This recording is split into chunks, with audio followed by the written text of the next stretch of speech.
السلام علیکم۔ یہ ایک سوال آیا کہ سورہ قریش کو آپ ایک بار پھر سمجھا دیں، تو آئیے آج اس کو ہی دیکھ لیتے ہیں۔ اس وقت میرے پاس حافظ نذر احمد والا ترجمہ ہے، پہلے میں ان کا ترجمہ بتا دوں گا جو پھر میری فہم اسے سمجھا دوں گا۔ یہ سورہ نمبر 106۔ سب سے پہلے آپ کو حافظ نذر احمد صاحب والا ترجمہ بتا دوں گا، پھر اس کے بعد جو میری فہم اس سے آپ کو سمجھاتا ہوں، اور آخر میں اس کو تھوڑی سی وضاحت بھی کر دیتا ہوں۔ اللہ کے نام سے جو بہت مہربان رحم کرنے والا ہے۔ قریش کو مانوس کرنے کے سبب، انہیں سردی گرمی کے سفر سے مانوس کرنے کے سبب، بس چاہیے کہ وہ عبادت کریں اس گھر کے رب کی، جس نے انہیں کھانا دیا بھوک میں اور امن دیا خوف میں۔ یہ ہے حافظ نذر احمد صاحب والا ترجمہ۔ تو اس میں سوال یہ پیدا ہوتا ہے کہ قریش کون ہے؟ اس کو سمجھنے کے لیے پھر ہمیں قرآن سے باہر جانا پڑے گا، جبکہ اللہ کہتا ہے کہ وہ حکم اور تفصیل دونوں دیتا ہے، ورنہ تو یہ ماضی کا کوئی قصہ ہے جو روایت کے ذریعے سمجھا ہے۔ اس کی ایسے کتاب میں جو قیامت تک کے لیے ہدایت ہے، اس میں رہنے کی کوئی گنجائش نہیں ہے، کیونکہ آج ہمیں نہیں پتہ قریش کون ہے، کون سا قبیلہ قریش ہے، کیا کچھ ہے۔ یہ تو غیر اللہ کے کلام کا شرک ہے کہ ہم اس طرح سے سمجھیں۔ تو آئیے آج ہم اس کو سمجھتے ہیں کہ یہاں حقیقی بات کیا ہو رہی ہے، اللہ کیا ہدایت دے رہا ہے، اور اس کو روایتی مترجمین نے غیر اللہ کے کلام کے ذریعے سمجھ کر کس طرح بے مقصد بنا دیا ہے۔ بسم اللہ الرحمن الرحیم۔ انتہائی مہربان رحم کرنے والے اللہ کی تمانیت ہے۔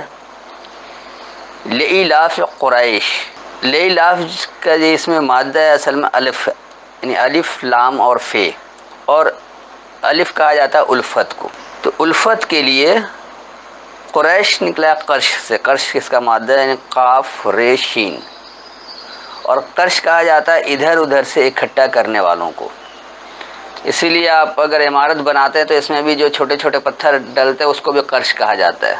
تو یہ ہے ادھر ادھر سے الفت کے لیے اکٹھا کرنے والے، یعنی آپ کوئی کام کرنا چاہتے ہیں، آپ کو یقینی سی بات ہے کہ اس جگہ آپ کو لوگ نہیں مل رہے جہاں آپ رہ رہے ہیں، تو ادھر ادھر سے آپ اور لوگوں کو دیکھیں گے جو الفت کے لیے اکٹھے ہو سکیں۔ آگے آ رہا ہے ایلافہم رحلۃ الشتاء والصیف۔ ایلافہم یعنی ان کی الفت، رحلتا جو ہے رحل سے ہے، رحل کہتے ہیں مسلسل، تسلسل کو انہوں نے تو سفر بنا دیا، جبکہ یہ سفر نہیں ہے، آپ یہ کہہ لیں کہ آپ کے زندگی کا سفر جاری رکھنا۔ اور شتاء کہتے ہیں سردی کو نہیں بلکہ الگ الگ، اور صیف صف بستہ یعنی ترتیب وار۔ تو یہ سردی اور گرمی کی بات ہی نہیں ہو رہی کہ سردی اور گرمی میں جو وہ انہوں نے جب کر رکھا ہے کہ انہیں سفر کی سہولت تھی، سردی اور گرمی میں انہیں سفر سے مانوس کرا دیا، تو ایسا کچھ بھی نہیں ہے۔ چاہے سردی ہو یا گرمی ہو، لوگ سفر کرنے والے تو کرتے ہی ہیں، انہیں مانوس کروانے کی کیا ضرورت، یہ ہر آدمی کرتا ہے، کوئی ایک قریش کے لیے تو مخصوص نہیں ہونا چاہیے۔ تو یہاں جو بات ہے کہ الفت کے لیے سفر الگ الگ اور ترتیب وار جاری رکھنا ہے۔ فَلْيَعْبُدُوا رَبَّ هَٰذَا الْبَيْتِ، فَلْيَعْبُدُوا پس وہ تابعدار ہو جائیں، رب ربوبیت کرنے والے، هَٰذَا الْبَيْتِ اس الکتاب سے۔ البیت کتاب کو ہی اللہ کہتا ہے، اپنی کتاب کو، قرآن کو ہی کہہ رہا ہے۔ بیت کا ویسے بنیادی مطلب ہے جس میں خفیہ مشورہ کیا جائے۔ اللہ سے خفیہ مشورہ اللہ کی کتاب میں ہی کرتے ہیں، کیونکہ یہی اللہ آپ سے بات کرتا ہے، اور کوئی ایسے ذرائع نہیں ہے جہاں اللہ سے بات کی جائے۔ اللہ سے بات کرنے کے لیے اس کی کتاب کا ہی سہارا لینا پڑے گا۔ اللہ آپ سے اپنے کلام کے ذریعے ہی بات کرتا ہے اور کلام کے ذریعے ہی جواب دے رہا ہے۔ تو جب آپ اللہ کے کلام کو سمجھیں گے تو یہیں سے بات ملے گی۔ تو یہ تابعداری کیا کرنا ہے کہ پس وہ اپنے اس الکتاب کے رب کی تابعداری کرنے کے لیے ہوں۔ الذی اطعمہم من جوع وآمنہم من خوف، الذی وہ جو کہ اطعمہم انہیں ضروریات زندگی دیتا ہے، من جوع بھوک سے، وآمنہم من خوف اور انہیں امن دیتا ہے خوف سے۔ تو اس رب کی تابعداری کس لیے کرنی ہے؟ اس لیے کہ وہ رب جو ہے وہ آپ کو بھوک سے ضروریات زندگی دے رہا ہے، جہاں آپ کو طلب ہے ہر چیز کی، یہ ایک بھوک ہے۔ یہ ضروری نہیں کہ صرف وہ آپ کے پیٹ کی بھوک ہو کہ روٹی چاہیے، یعنی آپ کو کھانا چاہیے، بلکہ یہ نظام کی بھوک بھی ہے، کردار کی بھوک بھی ہے۔ تو یہ اس بھوک کو بھی آپ محدود نہ کریں، کیونکہ اللہ کی بات جو ہے، اللہ کا کلام محدود نہیں ہوتا ہے، وہ لامحدود ہوتا ہے۔ اور طعام جو ہے وہ صرف کھانے کو نہیں کہا جاتا بلکہ ضروریات زندگی کو۔ تو جب ضروریات زندگی پوری کرنے کی بات ہوگی تو وہ کردار کا بھوک بھی ہوتا ہے، معاشرے کا اچھا بنانے کی بھوک بھی ہوتی ہے، لوگوں میں اپنے کردار کو بہترین کرنے کی بھی بھوک ہوتی ہے۔ تو یہ جو چیزیں ہیں جو اللہ اصل میں بتا رہا ہے بیت کی تابعداری کے لیے، یعنی اپنے کتاب کی تابعداری کے لیے، کتاب کی تابعداری سے آپ کا کردار بھی اچھا ہوتا ہے، آپ سب سے پہلے با کردار بنتے ہیں، پھر ایسے باکردار لوگ مل کر ایک اچھا معاشرہ بناتے ہیں، اور وہ اتنا پرامن معاشرہ ہوتا ہے کہ دنیا چاہتی ہے کہ ہم بھی ایسا ہی ہوں۔ تو وہ جو کہ بھوک سے انہیں ضروریات زندگی دیتا ہے اور خوف سے انہیں امن دیتا ہے۔ میں ایک بار اس کا رواں ترجمہ پڑھ دیتا ہوں اور پھر اس کو سمجھاتا ہوں۔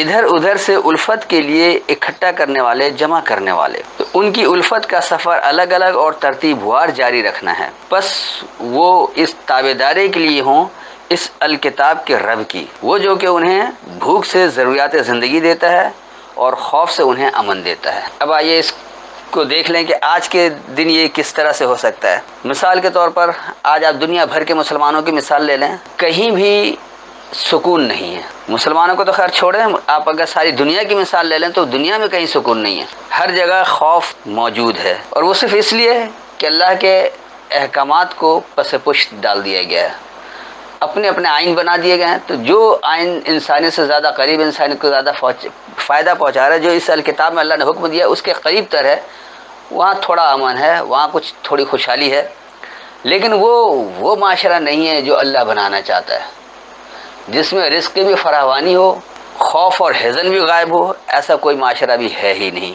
تو جب ایسا معاشرہ بنانے کی آپ کی خواہش ہوگی تو آپ الفت کے لیے کیا کریں گے؟ ادھر ادھر سے لوگوں کو جمع کریں گے۔ جیسے مثال آپ کو میں بتاؤں کہ امریکہ اگر آج ترقی یافتہ ہے تو وہ کس لیے؟ اس لیے کہ وہ اپنے کام کے لیے، اپنی الفت کے لیے وہ دنیا بھر سے لوگوں کو، ماہر لوگوں کو اکٹھے کر لیتا ہے، انہیں اچھی تنخواہوں کی آفر کرتا ہے، انہیں اپنے یہاں لے کر آتا ہے کہ یہ چیزیں، یہ فائدہ ہم اٹھائیں، کوئی اور قوم نہ اٹھا سکے۔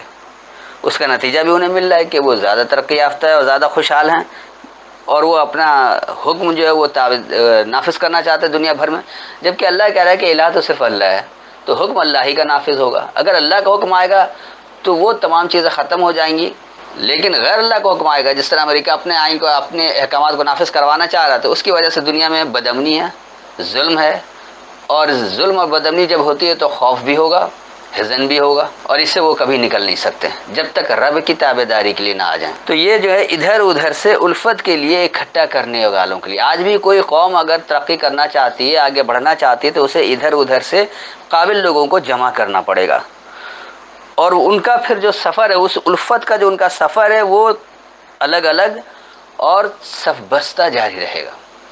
ایک تو الگ الگ لوگ ہیں، اس طرح کے لوگ، وہ تو اپنا کر ہی رہے ہیں، لیکن جب وہ اکٹھے ہو جائیں گے، صف بستہ ہو جائیں گے، ترتیب وار ہو جائیں گے، تو وہ سفر جب ان کا جاری ہوگا تو وہ دنیا میں الفت پھیلائے گا۔ ابھی تو ایک انفرادی طور پر الفت پہ وہ ہیں، لیکن وہ پھر دنیا کی الفت کے لیے ہو جائے گا۔ اور وہ الفت ہوگی کیسے؟ کہ وہ اپنے اس الکتاب کے رب کی تابعداری کرنے کے لیے ہوں، کیونکہ اس بیت میں اللہ نے بتایا ہے کہ آپ کو کس طرح سے الفت قائم کرنا، کون سا عمل ہے جو الفت کے لیے ہے، اور کون سا عمل ہے جو آپ کو بدامنی کی طرف لے جاتا ہے، ظلم کی طرف لے جاتا ہے، اور وہاں آپ کے لیے خوف سوار ہو جاتا ہے۔ تو بدامنی اور خوف وغیرہ سے دور بھاگنے کے لیے، بھوک سے دور رہنے کے لیے رب کی تابعداری کرنی پڑے گی، یعنی رب نے جو احکامات دیے اس پر آپ کو آنا پڑے گا۔ تو یہ البیت جو یعنی خاص الکتاب جو ہے، اس کے ربوبیت کرنے والا، اس کا جو رب ہے، اس میں جو رب کا تعارف کرایا گیا ہے، اس کی تابعداری کرنی ہوگی۔ یہ نہیں کہ جس طرح ہمارے یہاں سایہ ستہ میں ایک رب بنا کر دے دیا گیا ہے، سایہ اربع میں ایک رب بنا کر دے دیا گیا ہے، اور دیگر جو بھی مذاہب ہیں، جن لوگوں نے اپنا اپنا دین بنا رکھا ہے، آپ چاہے وہ دین عیسائی لے لیں، دین یہودی لے لیں، یا دین ابراہیمی کے دعوے دار لوگوں کو لے لیں، دنیا میں کسی بھی دین، کسی بھی نظام کے جو دعوے دار لوگ ہیں، وہ نظام اللہ کی کتاب سے، اللہ کے احکامات سے نہیں لے رہے ہیں، تو اس کا نتیجہ یہ ہے کہ آج دنیا بھر میں بدامنی ہے، خوف ہے، حزن ہے۔ تو اس سب سے نکلنے کے لیے رب جو اس کتاب میں اپنا تعارف کروا رہا ہے، اور جو وہ کردار پیش کر رہا ہے، جو وہ احکامات دے رہا ہے، اس کی تابعداری کرنی پڑے گی۔ اور اس تابعداری کا نتیجہ کیا نکلے گا؟ کہ پھر جو آپ کی بھوک ہے، اس بھوک سے آپ کو ضروریات زندگی مل جائے گی، اور خوف سے آپ کو امن بھی مل جائے گا۔ تو یہ ہے وہ نتیجہ آخری جس کے تحت آپ آئیں گے۔ بھوک، میں نے پہلے مثال بتا دیا ہے کہ بھوک جو ہے وہ کئی طرح کی ہوتی ہے، اچھے کردار کی بھوک، اچھے معاشرے کی بھوک، ایک پیٹ کی بھوک بھی ہے۔ تو عام لوگوں کے لیے پیٹ کی بھوک، تو وہ بھی آپ کو اچھے نظام سے ہر انسان کو فراوانی ملے گا، اور اگر نظام آپ کا اچھا نہیں ہوگا تو اس میں زیادہ سے زیادہ بد نظمی ہوتی ہے، اور جہاں بد انتظامی ہوگی، بد نظمی ہوگی، وہ معاشرہ جو ہے وہ کرپشن کا شکار ہو جائے گا۔ جیسے آج پاکستان کی مثال ہے، لوگ بڑے اچھے اچھے ہیں، وہ تتر بتر ہیں، وہ الفت کے لیے اکٹھے نہیں ہوئے ہیں۔ اور وہ لوگ جب اکٹھے نہیں ہوئے اور معاشرے میں ایسے لوگ بد کردار لوگ جو اوپر آ گئے ہیں، جن کے اندر بھوک کس بات کی ہے؟ پیسے جمع کرنے کی، اپنے ذات کو فائدہ پہنچانے کی، اپنے خاندان کو فائدہ پہنچانے کی، تو ایسے لوگ جب اوپر آ گئے تو انہوں نے کرپشن کو آگے بڑھاوا دیا، انہوں نے بد امنی پیدا کر دیا، بد انتظامی کر دیا۔ اس کا نتیجہ یہ نکل رہا ہے کہ آج پورا پاکستان جو ہے وہ ایک خوف کا شکار ہے، معاشی طور پر بدحال ہے، ہر شخص پریشان ہے۔ اس سے نکلنے کا واحد طریقہ کار یہی ہے کہ اللہ نے جو آپ کو کردار بتایا ہے اس رب کی تابعداری کر کے اس بھوک کی طرف سے آپ باہر نکل سکتے ہیں کہ اس کی مکمل تابعداری کریں اور الفت کے لیے اکٹھے ہو جائیں، اور وہ سفر مسلسل جاری رکھیں۔ جب نتیجہ ملے گا چند لمحوں کے لیے، چند گھنٹوں کے لیے، چند دنوں کے لیے نہیں، مسلسل سفر ہونا چاہیے۔ تو جب اس طرح کا سفر ہوگا تو آپ کو اس بھوک سے ضروریات زندگی مل جائے گی اور خوف سے امن مل جائے گا، کسی قسم کا خوف نہیں رہے گا، ہر خوف سے نجات مل جائے گی، باعزت زندگی ہوگی، اور دنیا پھر چاہے گی کہ ہمیں بھی ایسا ہی معاشرہ چاہیے۔ تو یہ تھا سورہ قریش کا لب لباب، کہ یہ کوئی قوم نہیں ہے، یعنی اللہ ایسی باتیں نہیں دیتا جو ماضی کا قصہ ہو، جس کا حال سے کوئی تعلق نہیں ہے۔ یہ تو حال کی بات ہے، آپ کو حال میں اللہ کہہ رہا ہے کہ آپ ادھر ادھر سے الفت کے لیے اکٹھے ہو جائیں، اور اکٹھے ہو کر جو آپ مسلسل اپنا سفر جاری رکھیں، چاہے وہ پھر الگ الگ رہ کر کریں یا پھر آپ صف بستہ ہو کر کریں، تو ترتیب وار اور صف بستہ کریں گے تو اچھے نتائج جلدی ملیں گے، الگ الگ رہیں گے تو نتائج آپ کو دیر سے ملے گا۔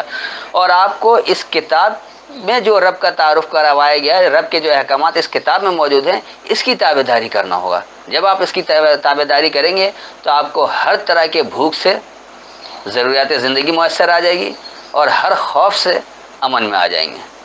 میرے خیال میں اتنی وضاحت کافی ہے، پھر بھی کوئی سوال ہو تو بعد میں کر سکتے ہیں۔ السلام علیکم۔